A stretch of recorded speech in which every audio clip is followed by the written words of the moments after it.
Hello there, this is Denzin, and today I'm looking at this. What is all this squiggly stuff? Well, I've returned to one of my earlier videos, going back to the original Aliens board game from the early 1990s by Leading Edge Games, there it is, and the three-dimensional board, which has been lovely put together by LV427 Designs. And they did the files for 3D printing for the original boards from that game. So here we have the initial fight in the reactor, then we have operations, and then the vents, going through the air vents here.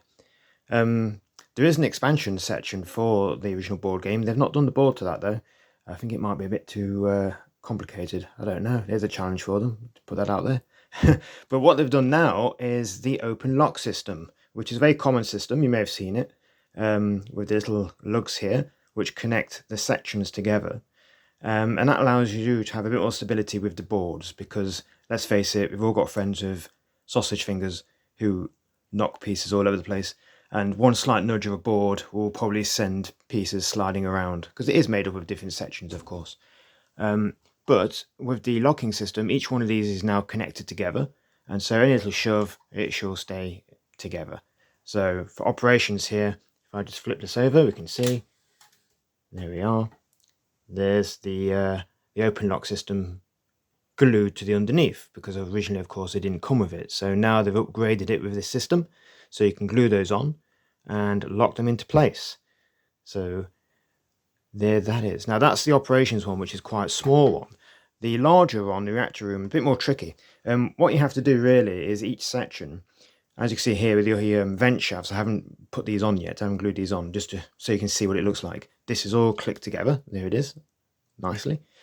So when you get a large one like this, you have to kind of do it in rows. So you can print off all these sections, stick them all together with the locks, click, click, click, click, click, and then glue the board pieces on top while it's clicked together. That seems to be the best way of doing it. If you do it the way around, sometimes it can be very difficult for them to line up properly and click. So that way works a little bit better.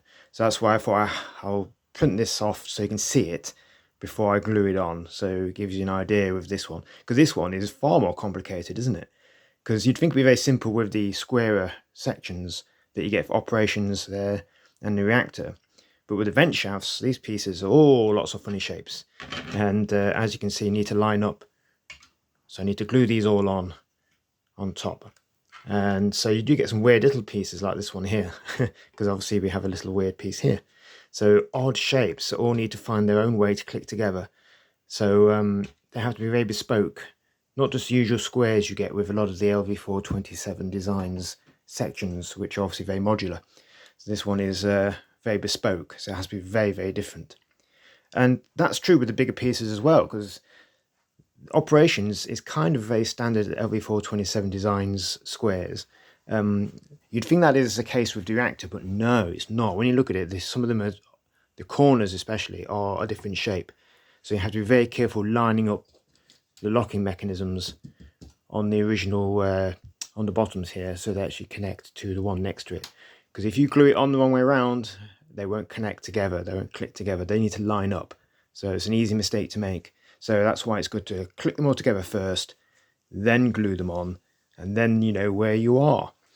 I originally printed off the vents in resin, which was, I don't know why I did that, but I've just done them again because of this, because I've got hold of this now. I thought I'll print them again, this time in FDM, and paint them again, of course, and have another go at it.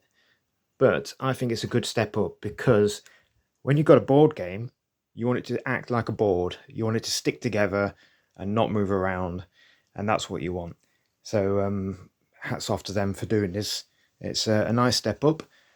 It's a big task though when you think about it. You're going to have to do a lot of their previous sections to advance them in this way. I do wonder about my little hole here, because when when you got this big pit, you know, when you look over the railing, you look down into the reactor down there below, I thought, oh, are they going to leave an empty space there? But they haven't. They've done a bit of board. So I was thinking, what do I do with that? Do I stick something on there to make it like there's a bit of forced perspective going down the hole, you know?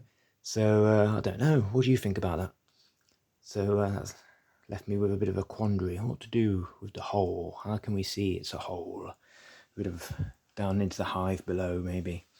So yeah, just a quick video just to show you that off, because I think it is worth shouting about, because it does allow you to add a bit more stability to your games, and it all comes apart just like it did before, so you can store it away nicely, but then when it's ready for action, click it together and you've got a more secure board away to save it from your sausage finger friends. So there we go. So thanks for watching, and I'll hopefully see you again.